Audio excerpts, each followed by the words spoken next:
transgender cousins, babysitting drama, and dealing with haters.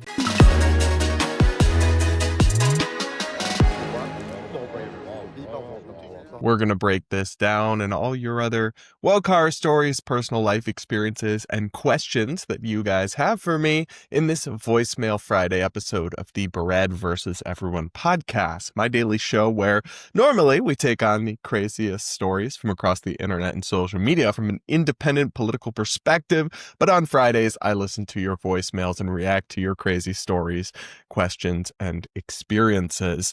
Up first, guys, we're going to hear from somebody who doesn't know what to do when they are faced with a situation where their 14-year-old cousin, I believe, is asking for help in transitioning their gender. Let's listen. Hey, Brad. So I'm in a bit of a weird situation that I would love your advice on.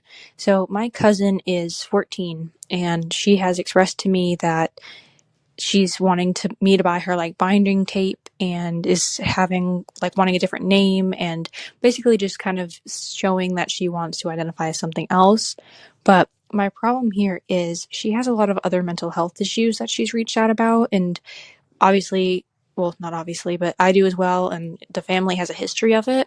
So I think there's more going on that's like underlying than just the fact that she's possibly trans. I think it's more likely that it's kind of a escapism, but I'm not sure how to decipher whether or not it's a legitimate like gender dysphoria thing, or if it's more of like a fad trend thing, or like a means of escapism for her other issues. I did talk to her. I basically made her promise, like, if you can go to a therapist for 5 months consecutively and you're still feeling this way, like, I'll buy you like the binding tape, because I figured that's impermanent, and maybe it'll make them feel better if they can like make sure that that's actually what they want. But yeah, I'm kind of in the dark about what to do in this situation. I don't want to do anything like wrong, so let me know what you think. Well, thank you for the note and for opening up about your experience.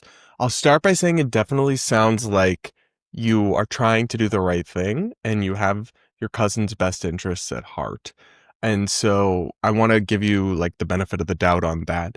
That said, I think you're missing a couple big things, and there are a couple red flags about the story as you've recounted it, to me at least. One of those is, where are your cousin's parents in this conversation? I'm assuming you're an adult and you're close with your cousin, and your cousin is coming to you about this stuff, and that's nice that you guys have a close relationship, but you shouldn't be making decisions for your cousin or buying things for your cousin, like tucking tape, or binding tape, which refers to tape that somebody would use to tape their breasts so that they don't show as much.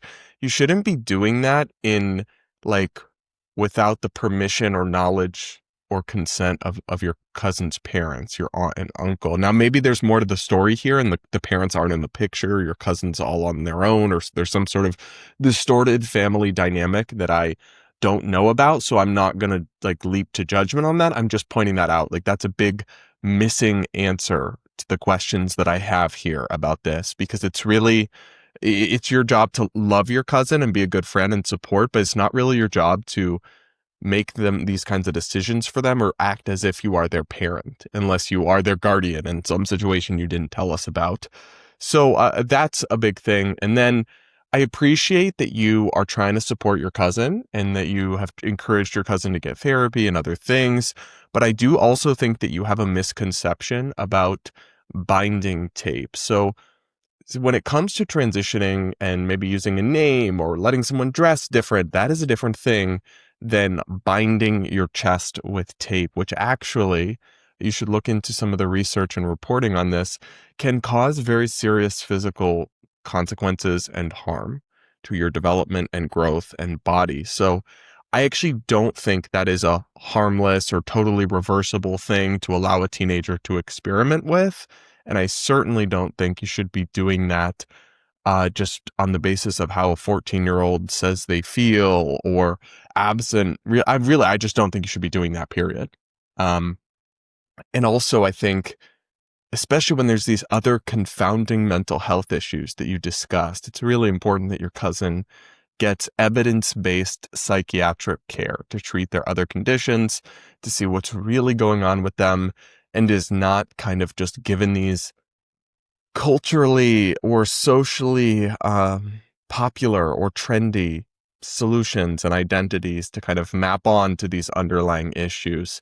I think you need to take a step back and continue to support your cousin, but not assume an authority or a decision-making power or an expertise that goes beyond the role that you have in this family and your role as somebody with maybe not an expert understanding of these issues. That's my advice to you, but I will again say that it really does sound like you are coming from a place of good intentions, and I hope that your cousin is able to get the help and care that they need and deserve. What do you guys think? Let me know in the comments. Make sure to subscribe. Remember, you can send your voicemails in for our Voicemail Friday episodes at the link in the description. It is the Speak Pipe link.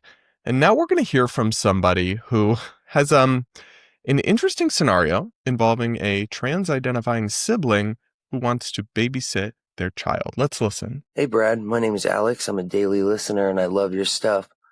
So my story is I grew up with my younger brother Tony, super macho growing up, wrestled through high school, always working out, and she went to Washington to go to university, and when they came back, all of a sudden she was Tiffany and didn't give anybody a heads up, didn't let anybody know what was going on, so it was a huge shock to us.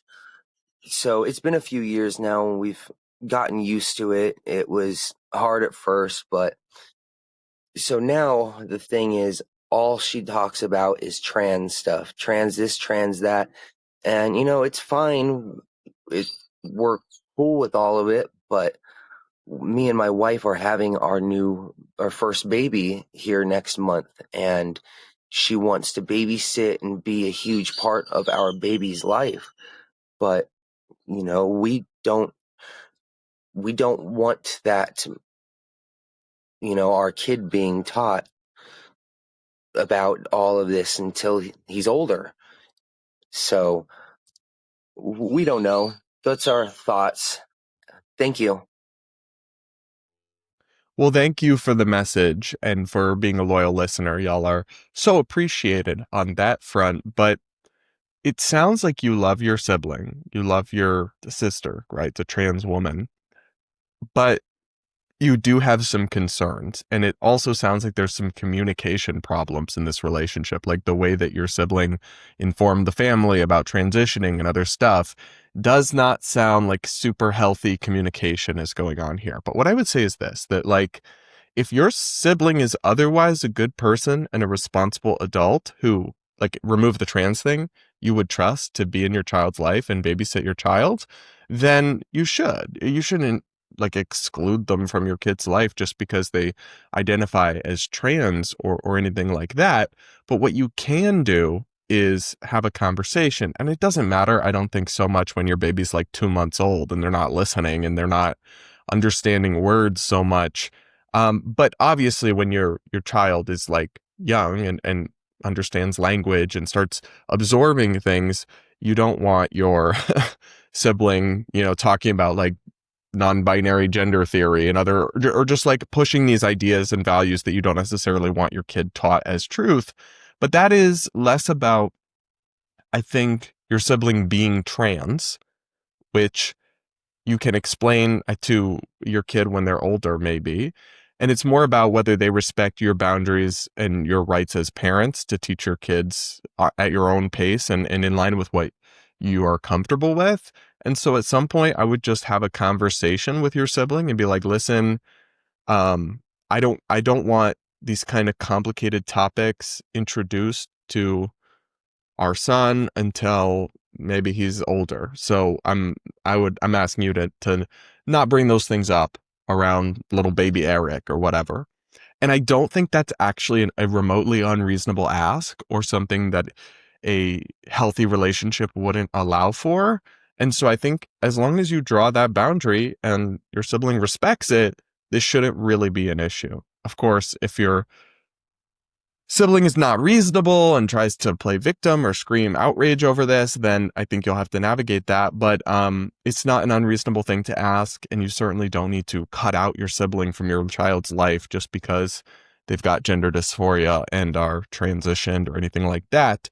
But you can keep space for this complicated family relationship while also maintaining parenting and boundaries. The same way you wouldn't want, an uncle pushing political ideas on your 4-year-old or pushing a different religion on your 4-year-old. It's pretty reasonable actually to say, hey, like, let me introduce my child to these concepts on my own time and on my own terms, rather than, that's not the role of a babysitter, right? And as long as your sibling respects that, I really don't see any reason you guys can't all have a happy, healthy family relationship here. And I really hope that you're able to, because it's so sad to me. I hear from you guys all the time, and I can't always react to the stories because they do get repetitive. But like, whether it's gender identity or Trump or other political stuff, so many families have just been torn apart in this country by division. And it's sad because I truly do believe that we still have far more in common than we have dividing us. And there's good in most people, even if it's complicated, even if we have layers of nuance and problematic things about us. I think there's good in most people, and these relationships and family are some of the most important things in life, and cutting them off or isolating them should be an absolute last resort. Not to say it's never ever necessary, but I do think it should be a last resort. So up next, we're going to listen to a question about dealing with haters. Let's listen. Hi, Brad. This is Pearly Paladin. I really enjoy your show, and I comment a lot on your videos as well. But I had a Let's question for go. you. So, as a fellow queer person who is moderate and also kind of right-leaning, I'm wondering how you deal with haters, like accusing you of being a bot or like not wanting to listen to your opinions because of the fact that you're queer. Because I am also queer, and sometimes when even when I agree with a lot of the right-leaning videos and I comment about agreeing with them, like there's still a lot of people who hate me because of either it's mostly because of my being queer, but also because, like I'm Asian American, and they always like accuse me of being a bot because there's no way a queer Asian woman would be right leaning, like, and I get a lot of hatred like that. And I'm wondering how you deal with these situations because I'm sure you also receive this kind of hate from people. And I don't know, sometimes it's very hurtful because I want to be respected for my opinions regardless of my orientation and race.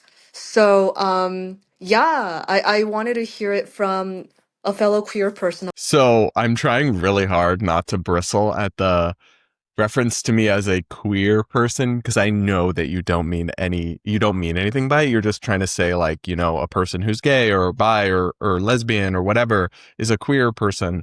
But to me, the word queer is not something I identify as at all. I view it as like almost a political label. When I hear somebody says, "Oh, I'm queer," what I hear them tell me is that they're leftist, really. And maybe that's just my personal experiences or my own interpretation of that. But I consider myself gay, not queer. And so I do just find that funny that it's just a kind of verbiage thing or word choice thing. I personally wouldn't describe it that, but I know what you mean, right? And it's interesting that you say this because I don't get accused of being a bot. That's one that I don't get accused of, but I get accused of being just about everything under the sun. And the truthful answer is that it's never going to stop as long as you put your opinions out there publicly.